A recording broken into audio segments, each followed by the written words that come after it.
Sir ತುಂಬಾ ಜನ ರೈತರು ನಮ್ಮ ಕಡೆ ಸರ್ವಿಸಿಗೆ ಬಂದಾಗ ಇದು ಕೈಯಲ್ಲಿ ಇರುತ್ತೆ ಅವ್ರದ್ದು, ಇದ್ರೊಳಗೆ ಕೂತಿರಲ್ಲ. ಇದು ಏನಕ್ಕೆ ಸರ್? ಇದು ಏನಿದು ಪ್ಲಗ್ ಕ್ಯಾಪ್? ಏನಿದು? ಇದು ಪ್ಲಗ್ ಕ್ಯಾಪು. ಓಕೆ. ಇದು ಇದ್ರೊಳಗೆ ಕ್ಲೀನಾಗಿ ಫಿಟ್ಟಿಂಗ್ ಇರಬೇಕು. ಕೆಲವರು ಏನ್ ಮಾಡ್ತಾರೆ, ಈ ಪ್ಲಗ್ ಅನ್ನ ತೆಗಿಯೋಷ್ಟೊತ್ತಿಗೆ ಇದನ್ನ ಬಲವಾಗಿ ಎಳೆದಾಗ ಇದು ಕಿತ್ಕೊಂಡ್ಬರುತ್ತೆ. ಓಕೆ. ಇದು ಕಿತ್ಕೊಂಡ್ಬಂದು ಇವರು ಏನ್ ಮಾಡ್ತಾರೆ, ಈಗ ಸುಮ್ಮನೆ ಹಿಂಗೆ ಹಾಕಿರ್ತಾರೆ. ಅದು ಒಳಗಡೆ ಇದಕ್ಕೆ ಪ್ಲಗ್ಗಿ ಕನೆಕ್ಟ್ ಆಗ್ಬೇಕು. ಈ ತರ ಫಿಟ್ಟಿಂಗ್ ಆಗಿರುತ್ತೆ. ಓಕೆ. ಈ ರೀತಿ ಕೂತಿರುತ್ತೆ ಪ್ಲಗ್ ಕ್ಯಾಪಲ್ಲಿ, ಅಂದರೆ ಒಳಗಡೆಯಿಂದ.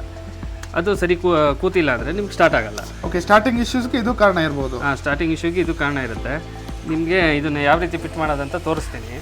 ಸ್ವಲ್ಪ ಆಯಿಲ್ ಒರೆಸ್ಕೊಳ್ಳಿ ಕ್ಯಾಪ್ ಹಾಕೋಕ್ಕಿಂತ ಮುಂಚೆ, ಯಾಕೆಂದರೆ ಅದು ಕ್ಲೀನಾಗಿ ಕ್ಯಾಪ್ ಒಳಗಡೆ ಜಾರಬೇಕು. ಅದಕ್ಕೆ ಸ್ವಲ್ಪ ಆಯಿಲ್ ಹಚ್ಕೊಂಡು ಇದು ಫಸ್ಟ್ ಈ ಹೋಲ್ ಒಳಗೆ, ಸಣ್ಣ ಹೋಲ್ ಒಳಗೆ ಫಿಟ್ ಮಾಡೋದು. ಈಗ ಇದ್ರೊಳಗೆ ಸ್ಪ್ರಿಂಗ್ ಕಾಣಬೇಕು ನಿಮಗೆ. ಅದನ್ನು ಕನ್ಫರ್ಮ್ ಮಾಡಿದ್ಮೇಲೆ ಈ ರೀತಿ ಫಿಟ್ ಮಾಡೋದು.